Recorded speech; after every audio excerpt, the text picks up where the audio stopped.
ساڵتان لەبێت بینەرانی کورسات نیوزمن هاوڕە تۆفیقم لە ئەڵقێم شەی بەرنامەی پانۆراما پێتان گەیشتینەوە. سەرەتا پێشووی بچمە سەر تەوەری بەرنامەکە ئاماژە دەین بە ڕووداوێکی گرنگ و مێژووی کە لە ئێستادا هەموو جیهان بە تاسەوە تەماشای دەکەن، ئەویش هەواڵی کۆچی دوایی شاژنە ئیلیزابێسی دووەم شاژنی بریتانیا کە لە تەمەنی 96 ساڵیدا کەمێک لەمەوبەر هەواڵەکەی لە سەرجەم میدیاکانی جیهان و هەرێمی کوردستان بڵاو بۆ کۆچی دوایی کرد. شاژن لە تەمەنی 96 ساڵیدا کۆچی دوایی کردووە. لە ئێستادا لە کۆشکی بەگنهام لە لەندەن ئاڵای بریتانیا تانیوە داژیراوە وەکو ڕێزێک بۆ کۆچی شاژن ئەلیزابێت شاژنی دووەم پادشای بریتانیا. لە دوای شاژنە ئەلیزابێت شازادە چارلز کە دەکاتە کوڕی شاژنە ئەلیزابێسی دووەم دەبێتە جێگرەوەی شاژنە ئەلیزابێت بۆ بەڕێوەبردننی کۆشکی پادشایەتی لە بریتانیا. دیارە ڕێوڕەسمەکانی بە خاکسپاردن و هەروەها پرسەدانان بۆ شاژن ئەلیزابێسی دووەم شاژنی بریتانیا بە پێی ئەو یاسا و ڕێسایانەیە کە لە کۆشکی پێکردهامەوە بڵاو دەکرێتەوە. کۆچی دوایی شاژن لە سکۆتلەندا بووە، دیارە وەکو ئاماژەی پێکراوە لە میدیاکانەوە بەیانی تەرمەکەی شاژن دەگەێنرێتەوە بۆ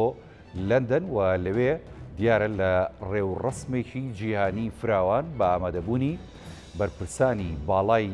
بریتانیا و هەروەها سەرۆک و سەرکردەی وڵاتانی جیهان تەرمەکەی لە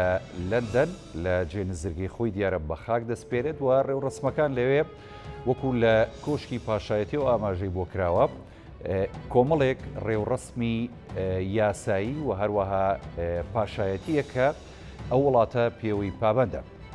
لە ئێستاشدا زۆربەی وڵاتانی جیهان و سەرکردەی وڵاتانی جیهان هاوخەمی خۆیان بۆ کۆچی دوایی شاژنە ئەلیزابێت شاژنی بریتانیا دەربڕیوە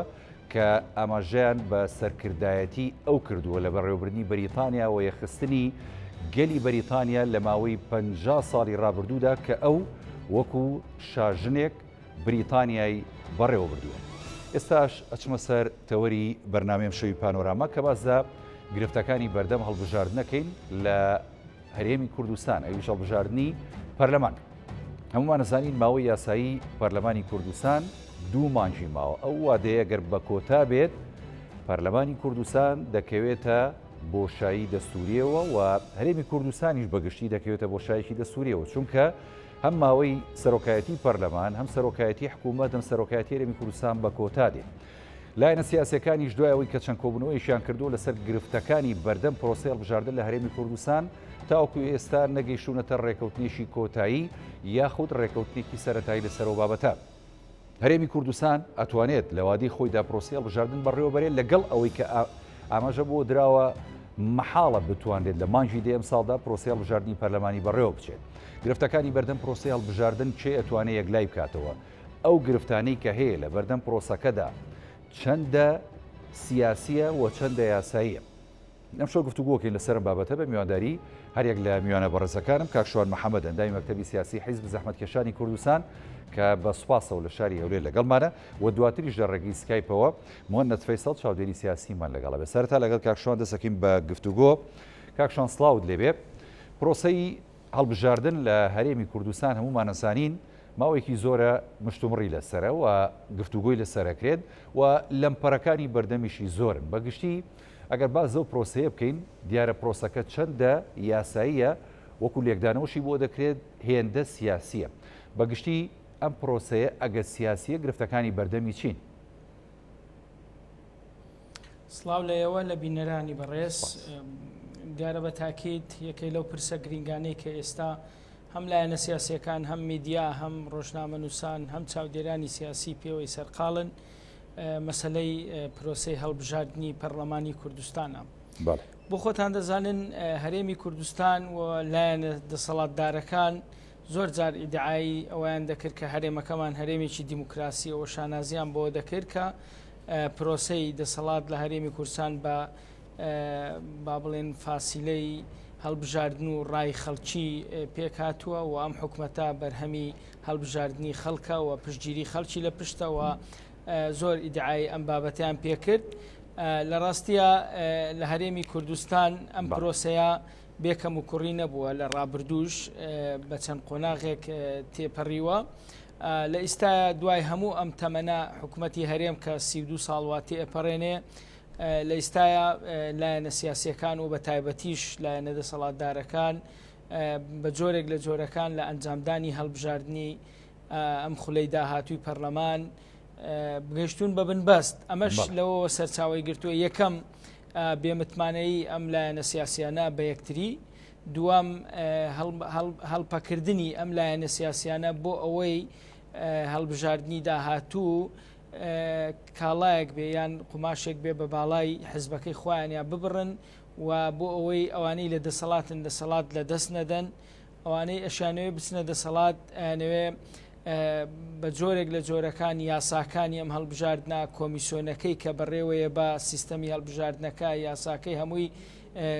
یاسای باش بن و بۆ دەرفەتی دیموکراسی بڕەخسێنێ بۆ هێز و لایەنە سیاسیەکان بۆ ئەوەی لە کوردستان ئەو با بڵێن جۆر بە جۆریەی لە فکری سیاسی لە ئایدۆلۆژیات هەیە هەمویان بچنە پەرلەمانەوە جێگیان بێتەوە و هەمویان نوێنەرایەتی دەنگ و ڕەنجی دەنگدەرانی خۆیان بکەن. ئەلبەتە ماوەیەکی زۆرە تەبعاً لە کاتی خۆی هەڵبژاردن ناکرێت لەبەرەوەی بۆ هەموو ئەو ڕاستیە دەزانین هەر کۆمیسیۆنێک نەگەوەی ئێستاگە کۆمیسیۆنێکی تریش دروست بێت بەپێی یاساکان ماوەی 6 مانگی دەوێت بۆ ئەوەی ئامادەکاری بکرێ ئامادەکاری لیستی دەنگدەران بکرێ ئامادەکاری بۆ شێوازی دەنگدان بکرێت لۆجستی ئەوە ئەمانە چەند پرۆسەیەکن کە دەبێت لە هەموو دنیاش وایە ئەو جیەتەی کە هەڵەسێ بە ئەنجامدانی هەڵبژاردنەکە کاتی دەوێت بۆ ڕێخستنی شوکارەکانی خۆی دیارە هەروەک جەنابشت باست کرد هەڵبژاردننی پەرلەمانی کوردستان ئستحقاقی فەرمی خۆی 2 مانگی ماوە ڕێک 2 مانگەکە لە ماوەی 2 مانگا بێگومان هەڵبژاردن ناکرێ و لە کوردستان جگەلەوەی کە یاساکە پێویستی بە هەموار هەیە سیستەمی هەڵبژاردنەکە بڵێن کۆمیسیۆنەکەش ئێستا نەقسی هەیە دوو ئەندامی لێ ڕۆشتووە دەبێت دەستکاری بکرێ یان دوو ئەندامی بۆ زیاد کرێ یان جاریچکە با بڵێن کۆمیسیۆنێکی تازە دیاری بکرێت لەلایەن پەرلەمانی کوردستانەوە و ئەمانە کۆمەڵێک ئەرکن کاتی دەوێت و بەڕاستیش لایەنە سیاسیەکان ئەوانەی کە ئێستا لە دەسەڵاتن بە تایبەتی هیچ جددیەتێکیان نییە بۆ ئەوەی ئەم ئەرکە وەربگرن چونکە هەندێک پرس هەیە بەڕاستی پرسی نیشتیمانین ناکرێ ینی لە ڕوانگەی تەسکی حیزبایەتیەوە مامەڵەی لەگەڵ بکرێ ئەمە بابەتێکە پەیوەندی بە چارەنووسی ملەتەکەمانەوەیە پەیوەندی بە مەسایلی دیموکراسی و پەیوەندی بە کۆمەلگای نێودەوڵەتیەوە هەیە خۆ ئێمە هەر بەتەنیا لە وڵاتە ناژین ئێمە لە چوارچەوەی دەوڵەتێک کاژین کە پێویسترێ عێراق پەیوەندی بە عێراقەوە هەیە پەیوەندی بەو دۆستانەمانەوەیە کە لێرە و لەوێ هاوکاری ملەتی ئێمەیان کردووە لە ڕابردووە لە داهاتووش دایانەوێ هاوکاری ملەتی ئێمە بن بەڵام بەڕاستی مەرجی ئەساسی ئەوان ئەوەیە دەبێ ئەم سیستەم و دەسەڵاتێکی دیموکراسی بێ و هەڵبژێردراو بێ هەر جارێ ئمڕۆ لە دنیاە ینی کەم دەسەڵات ماوە لە ڕێگای هەڵبژاردنەوە نەیات و با بڵێن ئیستحقاقی هەڵبژاردن ئەو مافە لە خەڵک وەربگرنەوە و با بڵێن کاتی تەجیل بکرێ و دوا بڵام پێ دوایە عێراق و لە هەرێمی کوردستان ئەم نمونە هەیە لە هەرێمی کوردستان خواستێکی وها هەیە لەلایەن لایەنە سیاسیەکانەوە کە نەیانەوێت ئەو مافە دیموکراسیە بن بە خەڵکی هەرێمی کوردستان کە لە ڕێگەی دەنگدانەوە نوێنەرەکانی خۆیان هەڵبژێرنەوە جارێکی دیکە هەڵبژاردن بکرێتەوە چکە هەمویان جدین لەسەر و پرۆسێ بەڵام وەکو جەنابی شتەڵی گرفت و لەمپەرەکان زۆرن لە بەردەم پرۆسەکەیە لە ڕاستیە ئەوە پێویست ناکە من بڵێم خواستێکی وا هەیە ئەو هەیە ئەوە تا جێبەجێ کراوە چونکە ئایا لە هەرێمی کوردستان 2 مانگتر هەڵبژاردن نەکرێت کە حەقی خەڵکە مافی خەڵکە کە دەنگ بدا بە نوێنەری خۆی و جاریچکە یعادە و چۆنەڵێن دەسەڵات تازە بکرێتەوە بێگومان ناکرێت چێ لی سەبەبە لایەنێ دەسەڵاتەکان لی سەبەبن و کۆسپولەمپەرەکان هەرچیەک بێت ناکاتە ئەوەی کە پەرلەمان هەڵبژاردننی پەرلەمان دوا بخرێت چونکە وەکو باسم کرد دواخستنی هەڵبژاردن لە پرۆسەی دیموکراسیا کارێکی نەشیاوە بەڕاستی ینی لە دنیای ئێستا تقریبن وەختە ئەمە نەمێنێ ینی ئیتر هەڵبژاردنەکان لە هەموو دنیاە چه هەڵبژاردننی شارەوانەکانە هەڵبژاردننی پەرلەمانە بە تایبەتیش کە پەرلەمان سیستەمی حکومڕانی دروستەکە لە ئەنجامی ئەو هەڵبژاردنە حکوومەت پێک دێ لە دنیای نەماوە تەجیل کرێ و دوا بخرێ یان حزبێکی سیاسی بۆ بەرژەوەندی خۆی بێوێ یاسایەک دەربکات تایبەت بێ بە بەرژەوەندی خۆی یان با بڵێن شتێکی لەو بابەتە ئەمە لە کوردستان ینی شتێکە خراپە باش نییە قازان زمان پێ ناگەێنێ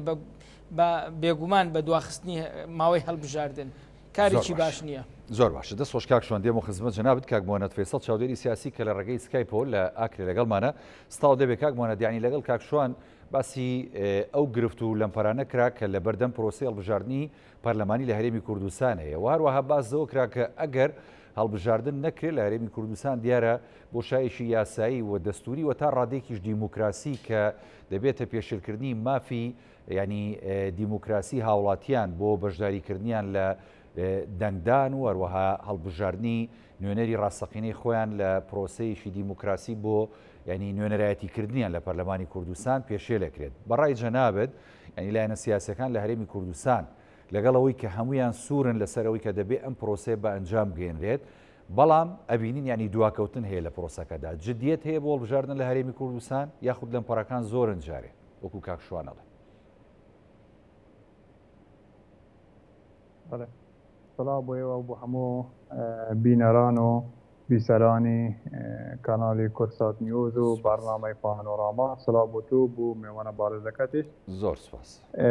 سەبارەت بە پرۆسەی سیاسی گشتی لە هەرێمی کوردستان بە شێوەیەکی گشتی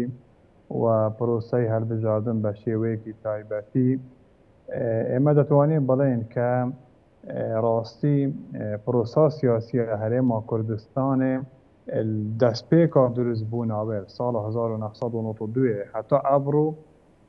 ئێکیل ئەگەرن سەرەکیین لاوازبینە vê پرۆسێ نەبوونا متمانەیە ئەتنابەرە لایەنên سیاسیên هەرێما کوردستانێدا بەڵکو نەبوونا متمانەیە میشین بێژین لایەنên سیاسی bi dam û dezgahên حکومی بە طبعا دەوەش بیتە ئەگەری هەندێکە متمانەیەکە زور نەبیتن یا سەداسات نابینالایەنên سیاسی دگەل پرۆسا هەڵبژاردنێدا پرۆسا هەڵبژاردنê لە هەرێما کوردستانê پرۆسەکە زۆرا giring بوو چونکە ئەو پرۆسە ئەوە بۆ ئەگەرێ ji dayikbûna هەرێما کوردستانê ساڵ 1992 wê پرۆسا دەنگدانێدا û پرۆسا هەڵبژاردنێدا شەرعیەت بەخشی wan dam û dezgahên hatîne damezrandin bi dîb serhildanê بله ئەبێ پرۆسێ 1992 هەتا ئەبڕۆ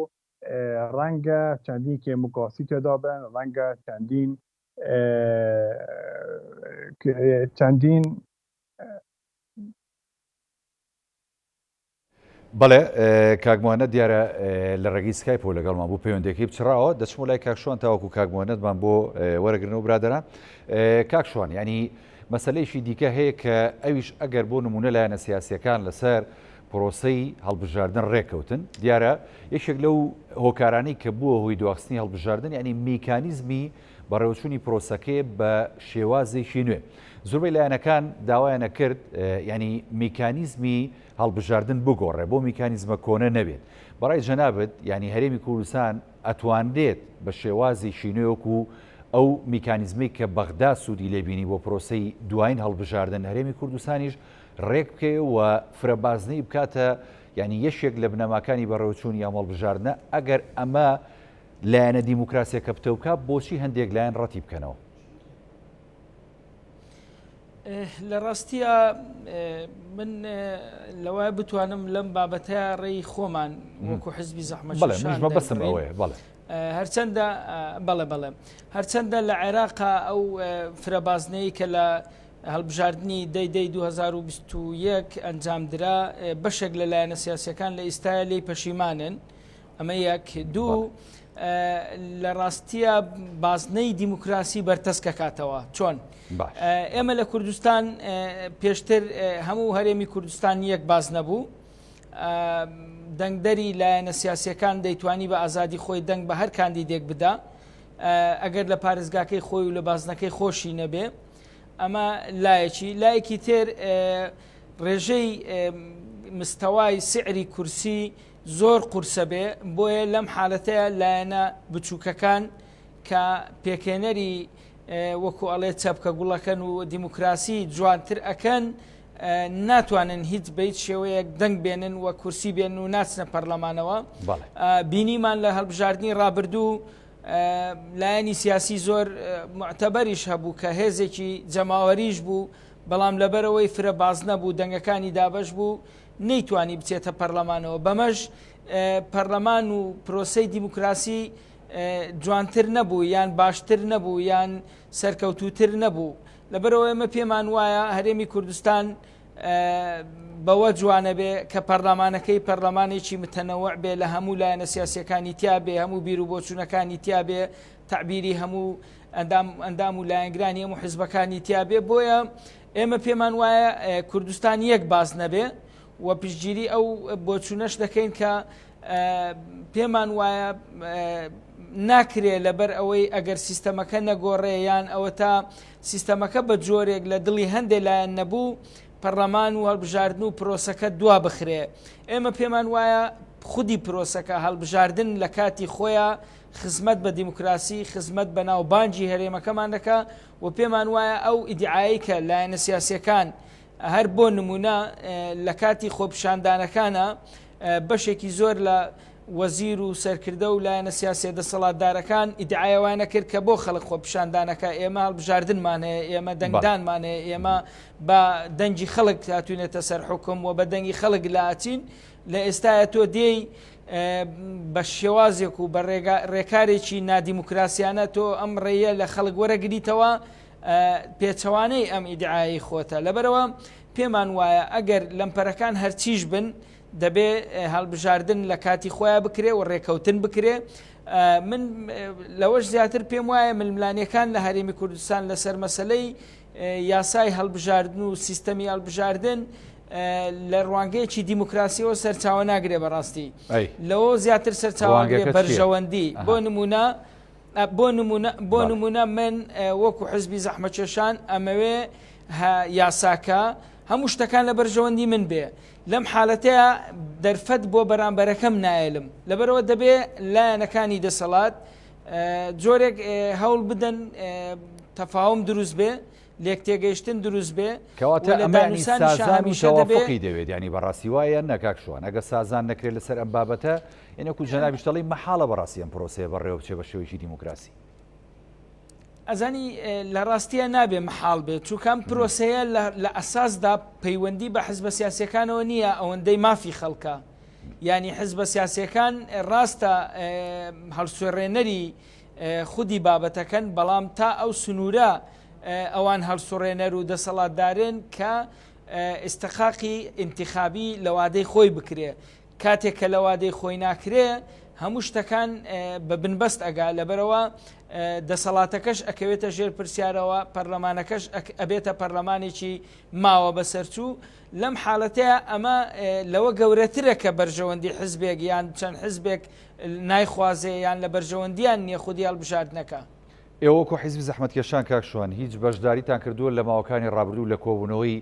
سەرکردەی لایەنە سیاسیەکان لە هەرێمی کوردستان بە تایبەتی دوو کۆبوونەوەکرا لە سەرۆکایەتی هەرێمی کوردستان بە ئامادەبوونی ینی نوێنەری نەتەوەیەگرتوەکان جنین بلاسخار لەو کۆبوونەوانە بەشدار بوون. ئەگەر بەشدار بوون ڕاوسەرنجی لایەنەکان لەسەر ئەم بابەتە چی بووە؟ ینی تەوافق و سازان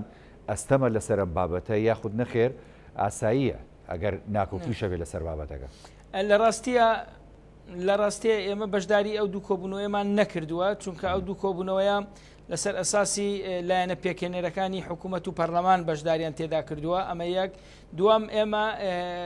نوێنەری پەرلەمان لە پەرلەمانی کوردستان چەند جارێک مشاورات لەگەڵ لایەنە سیاسیەکان کراوە ئێمە بەشداریمان کرۆ ڕێی خۆمان بە نووسراوی فەرمی داوەتە ئەو جیەتانەی کە مشاوەریان لەگەڵ کردوین و لە کەناڵەکانی ڕاگەیاندن و میدیا و لە ئەو کەناڵە ئەلامیەیەکی خۆشمان هەمانە لەوێشەوە هەمیشە بیر و بۆچوونی خۆمان ڕاگەیاندووە. ئێمە پێمان وایە لە بەرژەوەندی خودی حزبی خۆمانەوە تەمەشایان بابەتەمان نەکردووە. پێمان وایە لە هەرێمی کوردستان بە بازنەی فرە بازنەی هەڵبژاردنەکە موفق نابێ بەوەی کە دەنگ و ڕەنجی هەمووی تێدا نابێ و پێمان وایە دەبێ یەک بازنە بێ هەرێمی کوردستان و بەڕاستیش بۆ ئەوەی دەرفەت هەبێ بۆ هەموو لایەک و هەموو لایەک بتوانن بگەنە پەرلەمانی کوردستان و لەوێ ڕای جیاواسە بێ لە ناو پەرلەمانی کوردستانە. دەست خۆش کاک شوان دێم و خزمەت جەناوت کاک موهەنەد فەیسەڵ دووبارە سڵاو دەبێ بورە بۆ ئەو پچڕانەی کە ڕوویدا ینی دۆخی هەرێمی کوردستان تا ڕادەیەک ئێستا توانین بڵین ینی ئارامەوە باشە لە پەیوەندی نێوان لایەنە سیاسیەکان بەڵام ئەگەر پرۆسی هەڵبژاردن یاخود ڕێکەوتنی نێوان لایەنە سیاسیەکان نەبێ بۆ ئەم بابەتە بە تایبەتی ینی تەوافق و سازانێکی گشتی هەبێت لە نێوان لایەنە سیاسیەکان پێ دوایە دۆخی هەرێمی کوردستان بەچۆگە ینی دۆخە سیاسیەکە بە گشتی مەبەسمە. بەڵێ بەڕاستی بۆ بەرانی ئەوە کارەبای مشکلەیمان ئەوەیە هەر کارەبای مالی داهات و کارەبای ڕئیس ئەلا کولێن سەبارەت ئەم بابەتە برای بەڕێزم مەسەلەی پرۆسەی هەڵبژاردن گوتم یعنی لایەنە سیاسیەکان ئێستا متمانەیان بە پرۆسەی هەڵبژاردن نییە طبعاً متمانە لە پرۆسەی هەڵبژاردن کێرێتێتن یاسا هەڵبژاردنێتێت کێشەکە لە یاسای هەڵبژاردنە من پێم وایە و پێشتریشم وام گوتووە لە چەند بوچوونێکدا کە هەڵبژاردن ئەگەر بکرێت لەسەر ئەم یاسایە کە ئێستا هەیە ئەو یاسایە کە عیبدارە لای من ئەو یاسای عیبدارە چونکە بۆ ئەگەری تێکدانی متمانە لەگەڵ لە نێوان لایەنە سیاسیەکان و هەروەها ئەم یاسا چەند گرفتی تێدایە کە دەبێتە ئەگەری قوڵکردنی کێشەکان نەک چارەسەرکردنی کێشەکان و بەڕاستکاویش ینی لە بەرژەوەندی لایەنێکی سیاسی دایە ئەم یاسا ئەمەش ئەوەیە یەکەم گرفت ئەمەیە کە دادپەروەری تێدانیە لە دابەشکردنی کورسیەکان یعنی پارێزگاکی وەکو سلێمانی دەبینی ڕەنگە 30 کورسیان کەمتر 30 کورسیە بێت پارێزگاکی وەکو پارێزگای دوهۆک کە ڕەنگە نیوەی دانیشتوان سلێمانی بیتن بە قەدەر سلێمانی کورسی هەیە کە ئەمەش دادپەروەرانە نییە بەڕاستی لە دابەشکردنی کورسی لە نێوان جەماوەری خەڵکی کوردستانە چونکە کورسی نوێنەراتی خەڵکی کوردستان دەکات و دەبی دابەشکردنی ئەم کورسیانە دابەشکردنیێکی دادپەروەرانە بێت ئێمە لەگەڵ ئەوە داینە بوتومیش لەگەڵ ئەوەدا کە فرەبازنەیی هەبێتن ئەم فرەبازنەی دەبێتە ئەگەری یەکەم ئەوە کە کورسیەکان بە دادپەروەرانە دابەش بکرێن لەسەر خەڵکی هەرێمی کوردستان گرفتێکی ترمان هەیە کە ئەمەش بۆ ئەگەری نەبوونی متمانە لە نێوان لایەنەکانی سیاسی و لە نێوان لایەنی سیاسی و پرۆسەی هەڵبژاردن و پرۆسەی سیاسی لە هەرێمی کوردستان ئەو کورسی کودەکانە یان ئەو 11 کورسی کودەکانە کە بەڕاستی زۆر بە خراپی بەکار هاتووە و ناوی کودەکانە و ناوی پێکهاتەکانە بەڵکو لە ئەساسدا هەمومان دەبینین لە پەرلەمان بە شتێکی ئاشکرا خو ئەمە ئەگەر یەکێکی کوورە نەبێتن هەموو خەڵک دەبینێت ئەم شتە کە لەلایەن لایەنێک بەکار دەینێتن بۆ پێپەڕاندنی پرۆژەی خو حتا بۆ سزادانی هەندێک کەسی کە لەگەلی نییە یان پێچەوانەی بوچوونیە لە ناو پەرلەماندا و ئەوە بینیمان لە ئەو 4 ساڵەی ڕابردووی پەرلەمانی کوردستان ئەم دوو گرفتانە لەم یاسا دەبی چارەسەر بکرێن هەتا ئەم گرفتانە ئەم یاسا بەم شێوازە بیت ئەم گرفتانە چارەسەر نەکرێتن من پێم وایە هەڵبژاردنێکی عیبدار نەبێتن باشترە لەوەی کە هەڵبژاردنێک بکرێتن کە عیبدار بێتن دەبی هەڵبژاردنێکی جێگای متمانە بیت یەکەم دوو هەڵبژاردنێکی بیتە ئەگەری ئەوەی کە دەنگی ڕاستەقینەی گەل بگەینتە ناو ئەو هۆڵەدا کە پێداڵێن پەرلەمانی کوردستاندا من پێم وایە ڕاستە دۆخی هەرێمی کوردستان دۆخێکی ئاساییە و لایەنەکانە هەتا ڕاددەیەک گەشتینە ئارامیەک سەقامگیریەکی لە پەیوەندیەکاندا بەڵام ئێمە لە شوێنێکین ئێمە لە وڵاتێک داینە کە ناوی عێراق ئێستا لەسەر ئاگرە خەی کە هەر جۆرە بتەقێت دەتەقێتن خەمە کاریگەری ڕاستەخوو لەسەر ئێمە هەیە هەرێمی کوردستان لایەنەکانی کاریگەریەکەی بە نەرێنی هەیە لە سەرمان کاک موهەنەد بەڵێ کاریگەری نەرێنی ئەبێ دەگەت دۆخی عراق بەرەوە ئالۆزی بڕات یانی مەبەستە ئەوەیە لە دۆخێکی ئەوە ئالۆزا پرۆسی هەڵبژاردن ئەستەمان ئەنجام بدرێ خۆی ئێستا پڕ بە ڕووی تەکنیکیەوە دوێنێ بان پێر بۆ سەرۆکی پەرلەمانێک قسەی کرد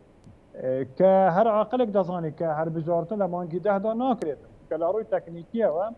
ئەمە جگە لە ڕووی یاساییەوە لە ڕووی تەکنیکیەوە مستەحیل هەڵبژاردن بکرێتن چونکە من پێم وایە کۆمیسیۆن دەڵێتە دەبی 6 مانگ بە ئێمە بدەن ئێمە حاضری بکەین ئەوە کۆمیسیۆن بەخۆی ئێستا ماوەی یاسایەتەوە بووە و ناتوانێت لەو مانگەدا هەموو ئەو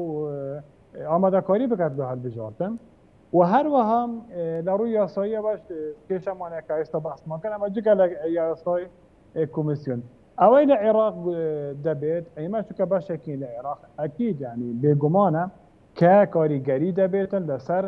باری ئابووری لەسەر باری سیاسی لە هەرێمی کوردستان بە تایبەتی هەندێک لایەنی سیاسی هەرێمی کوردستان بەزقی چوونەتە ناو کێشەکانی عێراق و بووینە تەرەفێک لە تەرەفەکانی ئەو کێشانەی کە ئێستا هەنە لە عێراقدا و بووینە لە ئەنگر و ئایان کو دەڵێن هاوپەیمانی تەرەفێک کە بەڕاستی خەریکە عێراق بسووتێت لە سەرەوە تا خوارەوە فأكيد ئەتومادەم بەشداری لەگەڵ ئەم تەرەفە لە هاوپەیمانیەکدا ئەکید دانیا و ئاگرە لەوێ دەبیت ینی ئەکو دەڵێن هەندێک بەشی لەمەش دێتن لەو ئاگرەدا فئێمە لە دۆخێک داین لە وڵاتێکدا لە دۆخێکی خراپ داینە پێویستە لایەنەکانی سیاسی هەرێمی کوردستان زۆر بە ژیرانە زۆر بە نیشتیمان پەروەریانە هەزر بکەن و هەوڵ بدەن متمانە بگەڕینەوە بۆ لێوان لایەنەکانی سیاسیدا ئەم ڕکەبەریە و ئەم سەرڕەقیە لە نەبوونی سازان بۆ گەیشتن بە یاسایەکی ڕێکوپێک یاسایەکی شەفاف بۆ هەڵبژاردن لە هەرێمی کوردستان هیچ قازانجی هەرێمی کوردستان تێدا نییە وەلایەنەکان زیاتر پەتوپەنا دەکاتن و زیاتر کێشەکان قوڵتر دەکات لێوان لایەنەکاندا من پێم وایە ینی یەکەتی نیشتیمانی کوردستان و زۆربەی لایەنەکانی تری هەرێمی کوردستان بە تایبەتی یەکەتی لەگەڵ ئەوەدانە هەڵبژاردن بکرێتن بەڵام هەڵبژاردنێکی سەقف نەبیتن و هەڵبژاردنێکی عیبدار نەبێت بەڵکو هەڵبژاردنێک بە یاسایەکی ڕێکوپێک کە ببێتە ئەگەر ئێندە متمانە بگەڕێنەوە بۆ هەوڵاتیان یەکەم جار اینجا بۆ لایەنەکانی سیاسی بە خۆمان دیت لە هەڵبژاردنی عێراق کە ڕێژەی هەڵبژاردن یعنی 25% بوو اینجا بوو 30 اینجا لاو پاڕایدا بوو 40% لە هەرێمی کوردستانیش هەمان شێوە بە ئەمە ئەگەری ئەوەیە کە خەڵک متمانەی با خروسانەمانە سەبارەت بۆ متمانەی کاک مۆهەنەد لایەنە سیاسیەکان لە ئێستادا ینی بەتاوەتی متمانەیان بەیەک هەیە یاخود نەخێر متمانە کەمە لە نێو لایەنە سیاسیەکان بۆیە پرۆسی هەڵبژاردن تا ڕادەیەک بەو سستیە ینی بڕیاری لێدرا کە تاوەکو ئێستا گەیشتین ئەو ڕادەی دوا بخرێ یەکەم شت متمانەیان نییە لە نێوان ئێکدا دوام شت ئەوەیە کە لایەنێک هەیە خوب بە هەموو دەزانێت دەڵێتن ئەوەی ئەمە داڵێم دەبی ئەوە جێبەجێ بکرێت ئەوە ئینگۆ داڵێن جێبەجێ ناکرێتن طبعا ئەم کەلارەقی و سەرەقیە لە نێوان لایەنەکانی سیاسیدا لە پرۆسای سیاسیدا ئەکی دەبیتە ئاستانگێک کە هەڵبژاردن نابێت خوامێ دەبینین لە عێراق هەمان شێوەیە یعنی ئەو کەلارەقیە و ئەم ینی پێداگیرکردن لەسەر بڕیاری خۆیان لەلایەن مەسەن تەیاری سەدریەوە دەبینی کە دۆخەکەی عێراق گەیشتێنە بە قۆناغێکدا هەرێمی کوردستانیش هەمان شێوە پێداگیری لایەنێک کەلارەقی هەبوونی کەلارەقی لە نێوان لایەنەکانی سیاسی هەرێمی کوردستان وا دەکەن کە دۆخەکە بەرەو ئەوە بچیتن کە خراپتر بیت نە باشتر نەبێتن من پێم وایە ڕاستە هەندێک سەقامگیری هەیە لە پەیوەندیەکان لە نێوان لایەنەکانی سیاسی بە تایبەتی لە نێوان یەکێتی و لە نێوان پارتیدا بەڵام ڕێژەی متمانە بە شێوەی نییە کە بگەتە ئەو ئەگەرەکە یان بگەتە ئەو ئاستە کە بێتە هۆی بریارێک کە هەڵبژاردن لە کاتێک لە کاتەکان بکرێت من پێم وایە ئەگەر بەڕاستی متمانە نەبێتن و سازان نەکەن لایەنەکانی سیاسی لە ئاسوەیەکی نزیک دانی ئێمە نابینی کە هەڵبژاردن لە هەرێمی کوردستان بکرێت تاوان ئەمە جگە لە مانگیدا من باسیەوە دەکەم کە ینی ژوانێک یان کۆ مەوعدێک دابرێتن بۆ هەڵبژاردن لە کاتێک لە کاتەکان ئەمە جگە لە مانگیدا هەر ناکرێتن ئەمە لەڕووی تەکنیکی یاسایی ئەمە معقول نییە بەڵام ئەمن دەڵێم ئەگەر متمانە نەبێتن و ئەگەر سازان بۆ یەکتر نەکەن پێم وایە احتیمالە کە نەچێن تا ساڵێکی تریش مەوعدێک یان کۆ جوانێک دافنێ باوەی کە ڕۆژێک تەحدید بکرێتن باوەی هەڵبژاردنی پەرلەمانی کوردستان بکرێت دەست خۆش کاک مۆهەنەد دێم و خزمەت جەنابەت کاک شوانیانی وەکو کاک مۆهەنەد داماژەی پێکرد بۆ نمونە خاڵی گرنگ لە نێوان لایەنە سیاسیەکان بۆی کە بتوانن ئەم پرۆسە گرنگە بە ئەنجام بدەن لە کەشێکی دیموکراسی و مافی هەموو لایەنەکان ئەگەر نەفەوتێەوە خەڵکی هەرێمی کوردستان بە ئازادانە دەنگی خۆیان بدەن گەڕانەوەی متمانەیە لە نێوان خودی لایەنەکان واروە لە نێوان خەڵک بۆ لایەنە سیاسیەکان پێ دوایە ینی لایەنە سیاسەکانی هەرێمی کوردستان لە ئێستادا متمانیان بە یەکدی هەیە بۆی کە بتوانن دەزەناودەست ئەم پرۆسە گرنگە ئەنجام بدەن لە ڕووی دیموکراسیەوە و ڕووی هەرێمی کوردستان زیاتر گەشت بکەن و لەو ئاڵۆزەی کە لە عێراقیشدا هەیە هەرێمی کوردستان جیاوازتر خۆی نمایش بکە لە ڕووی دیموکراسی و ئازادی مافی تاکەکانەوە. لە ڕاستێت متمانەت چییە؟ ینی من لە بیدایەت باسەوەم کردوتم ناکرێ مەسەن لایەنێک پێی وابێ سیستەمەکە لە قازانجی نییە دەستکاری بکرێ دەبێت پێداگرێ بڵێ نابێت دەستکاری کرێ بۆ بە پێچەوانە شۆلایەنێک یان دوان پێی وابێ دەبێت سیستەمەکە دەستکاری بکرێ ئەگەر دەستکاری نەکرێ نابێ بکرێ. جارێ ئەوەلەن هەڵبژاردن لە ڕاستیە پەیوەندی بە ململانەی دوو لایەنەوە نییە. ئەمە ئستحقاقێکە مافی ملەتێکە لە حزب گەورەترە ینی بەرژەوەندیەکە بەرژەوەندی ئەوانەیە کە دەنگە دەن و بەرژەوەندی ئەوانەیە کە دەنگ نادەن و بەرژەوەندی هەموو لایەکی تایە ناکرێ مەسەرەن دوو لایەنی سیاسی وەکو ئەڵێ پێداگیری بکەن و دوجار پرۆسەکەش سەر نەگرێ و نەتیجەکە چی لێشی نەبێ. لە ڕاستیە من پێم وایە لەمپەرەکانی بەردەم ئەم هەڵبژاردنە ئەوەندە گەورە نین و هەر تەنها ئەوەیە کە ئیرادەی ئەم هێزانە بۆ ئەنجامدانی هەڵبژاردنەکە وای کردووە کە پرۆسەکە دوا بکەوێ. ئەمە بەشێکی بەشی تریش ئەوەیە کە تۆ تەمەشاکە ینی ئێستا ئێمە لە عێراقاژێن سەیدا باسی کرد ئێمە لە بەرامبەر دەوڵەتی عێراق حکوومەتی عێراق کۆمەڵی مەشاکلمان هەیە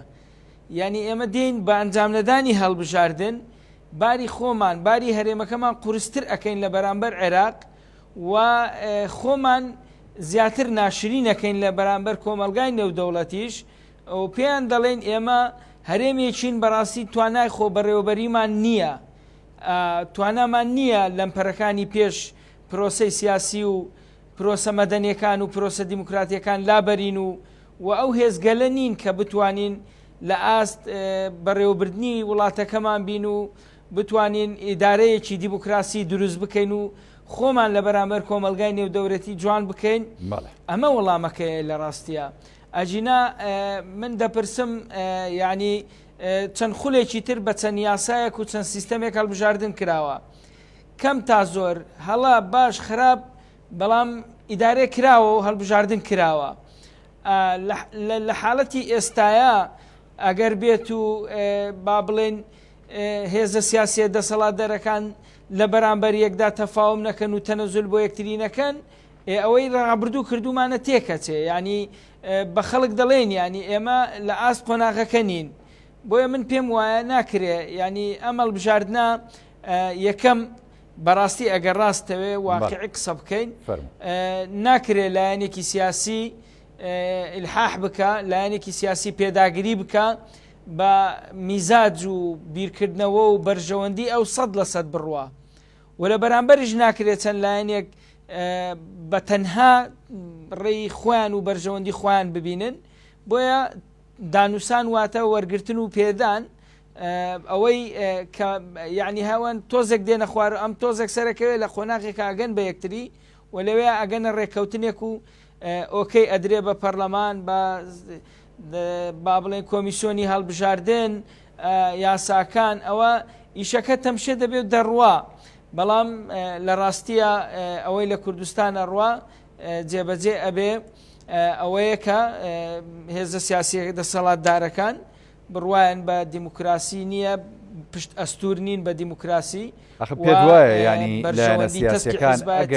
ئەگەر پشت ئەستور نەبوونایە بە دیموکراسی ئەم شەڕە دیموکراسیەشیان ناکرد لەسەر بۆ نمونە گۆڕانکاری لە پرۆسەکەدا و هێنانە ئارەوەی شێوازێکی نوێ بۆ هەڵبژاردن خۆمە خۆ گونجاندنە لەگەڵ سەردەمە نوێیەکان کە ئێستا لە دنیادا ینی هەڵبژاردننی پێبڕێوە دەچێت بۆ ئاسایی نەبێ ینی چکە جەنابەت تەشید لەوە کردەوە با بە یەکبازنەی بێ بۆ ئاسایی نەبێگە فرەبازنەی بێ وەکو کاگمۆهەنە دیژ ئاماژەی پێدا خۆت لە فرەبازنەیدا مافی تاکەکان و مافی لایەنە سیاسەکان نافەوتێەوە زیاتر بەرجەستا بێ بەڕاستی. وەڵا کا کاوڕێ لە ڕاستیە خودی پرۆسەکە بە من و تووەڵێ ئایا دیموکراسی نیان دیموکراسی نین ئەگەر ئەنجامەکەی هەڵبژاردنێکی پاک و بێگرد و نەزیهی لێ بکەوێتەوە لە کوردستان کە من پێم وایە هەڵبژاردنەکانی ڕابردوو هەر هەمووی پرسیاری لەسەر دروست بووە و دەیان خوڕقات و دەیان ڕێگری و دەیان کۆسب بۆ یەکتری دروست کراوە ئەو پرۆسە دیموکراسیە ئایار 24 نەبووینە لە کوردستان ئێستاش کە ئەنجام نادرێت پرۆسەکە دواخرێ ئەمە بۆ خۆی خەنجەرێکە لە دیموکراسی ئەدەیتەوە یعنی ئەمە بۆ خۆی بە خەڵک ئەڵێ کە من نەمتوانیوە حەقە دیموکراسیەکە دابین بکەم ئەوەی تێر من باسی ئەوەم کرد وتم ئێمە هێزەکانی دەرەوەی دەسەڵات لە ڕابردوو هەمیشە کۆسپ و تەگەرەی زۆر گەوریان بۆ دروستکردوین بۆ هەڵبژاردنەکان ئەو هێزە دەسەڵاتدارانە حکوومەتیان بەکارهێناوە سەرۆت و سامانی ئەو ملەتیان بەکارهێناوە هێزیان بەکارهێناوە چاوسورکردنەوەیان بەکارهێناوە هەموو وەسیلە تونند و تیژەکانیشیان بەکارهێناوە و تەزویریشیان بەکارهێناوە بەڕاستی ئێستا تۆ ئێستا دێی پرۆسەکەش دواخەی بەڕاستی ئەمە کۆمەڵێک پرسیار دروستەکە و دەبێ خۆیان جوابی بدەنەوە ئەجینا تۆ ئەگەر باسی دیموکراسیەکەی دەبێ قۆناغی یەکەم هەڵبژاردن جێبەجێ بکرێ ململانەکان لە ناو پەرلەمان بکرێن و ململانەکان لە میدیا بکرێ ململانەکان لە شوێنی تر بکرێن نەک لەسەر حسابی ملت تۆ هەڵبژاردن دو بخەی بڵێ وەڵامە پرۆسەیەکی دیموکراسی ئێمە گفتوگۆمان هەیە زۆر ینی لە ئەنجامە ئەکرێ ئەوە بەرنە پەرلەمان لە پەرلەمان دەنگی بۆ بدرێ مەسەلەن چ سیستەمێ باشە با ئەندامانی پەرلەمان یەکلایکەنەوە ینی هەر ڕێگایەک هەبێ بۆ دەرچوون من خۆشم وایە ئەبینم ینی ڕێکەوتن ئەکرێ و تەنها ڕەنگە هەندێک خەڵک لە ساڵحیا بێ هەڵبژاردن لەم قۆناغە نەکرێت لە قۆناغێکی تر بکرێ ئەوەش تەبیعی لە وڵاتانە واریدە ئەو شتانە بووە من پێم وایە لە ساڵی داهاتوو لە مانگی سێ و ئەوانەیە هەڵبژاردن نەکرێ وەلایەنە سیاسیەکانیش ئەگەنە ڕێکەوتن دوجار چکە ئەم تەجروبەیەمان هەیە لە چوارخولی ڕابردوو ئەم تەجروبانە هەبووە ملمانێ هەبووە دوجاریش هەر گەشتونەتە کۆتایی مەتافەکە و هەڵبژاردنیش کراوە زۆر باشە دیارە گەشتبینی بە پرۆسەکە و بەدڵنیایەوە لە دوجارۆکو جەناو دەڵی لایەنە سیاسیەکان ینی دەبێ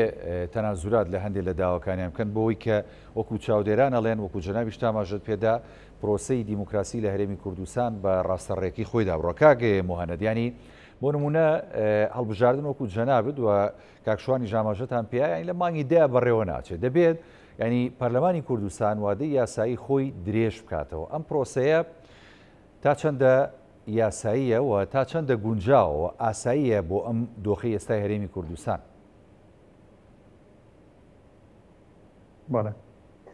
بەڕاستی دەزانی کوانی ئێستا مەگەشتینە مەرحەلەیەک ئەوە تازە هیچ هەڵبژاردن ناکرێتن یعنی ئەوە بێگومانی تێدا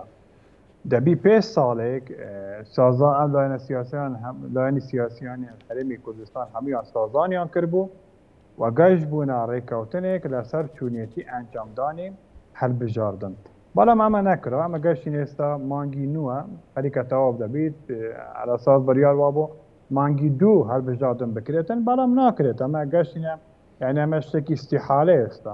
ئێستا قۆناغێکی ترە ئایا کەی هەڵبژاردن دەکرێتن و ئایا هەڵبژاردن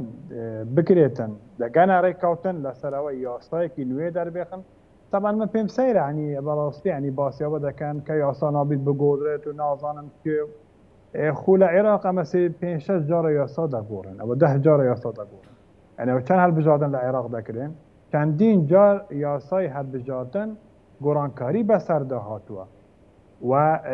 لە پەرلەمانی عێراق هەموو جارێ هەولیان داوە بوو نەهێشتنی تەزویرکردن بوو نەهێشتنی کەی مکاسی لەناو هەڵبژاردندا هەر جارێک بە شێوازێک هەڵبژاردن کراوە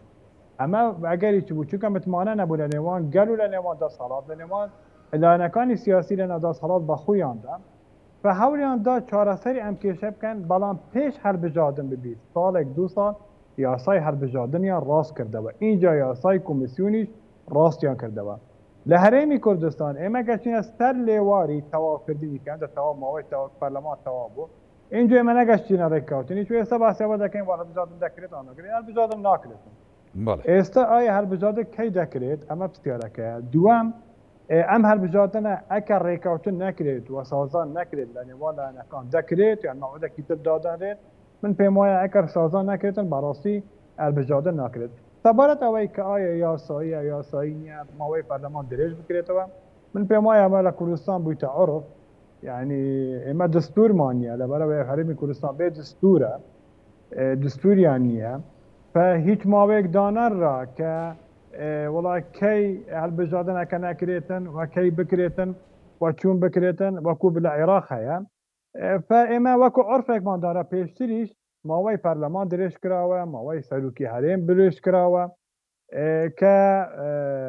ئەمە باچوی خۆمان دیت لە کاتی شاری ناوخۆ لە دوای شاری ناوخۆ لەم دوایەش کە ماوەی سەرروکاتی هەرێم درێژ کراوە لە پەرلەماندا ئەمە بوویتە عرفێک لە هەرێمی کوردستان ئەمە ناگونجێت لەگەر بنەمای دیموکراسی و لەگەر بنەمای ئازادی و لەگەر بنەمای گەڕانەوە بوو دەنگی گەڵدا بەڵام لە هەرێمی کوردستان بوویتە عرف چونکە ئەگەر ئەمە نەبێت ئەگەر ماوەی پەرلەمان درێژ نەکرێتەوە تەمان ئەمە دەکەوینە فەراغێکی یاسایی فەراغێکی دستوری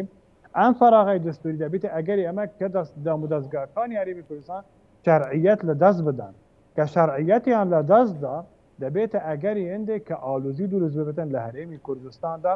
و بێتە ئەگەری ئەمە کە ئاگری ئەوە خوش بکرێتن کە متمانە نەمینێت لە نێوان گەلدا و لە نێوان ئەم دەستهەڵاتە سیاسیەدا و ئەمە ئالوزیەکی زوو لێ دروست دەبێتن بەڕاستیدا لەبەر ئەوە بە ناچاری دەبێ وا بکەن ماوەی پەرلەمان درێژ بکەنەوە وەکو عرفێک تا نەوع شەرعیەتێک بدەنە ئەم دەستهەڵاتی سیاسی کە لە هەرێمی کوردستان ماوە بەڵام دەبی ئەوە بۆ ماوەیەکی کورت بێتن وەمە بوو ئەو هەندە بێتن نەکە ڕاکردن بێت لە کێشەکە باڵکو بۆ ئەوەی بێت کە کێشەکە چارەسەر بکەن و بگەنە ڕێکەوتنێک و بگەنە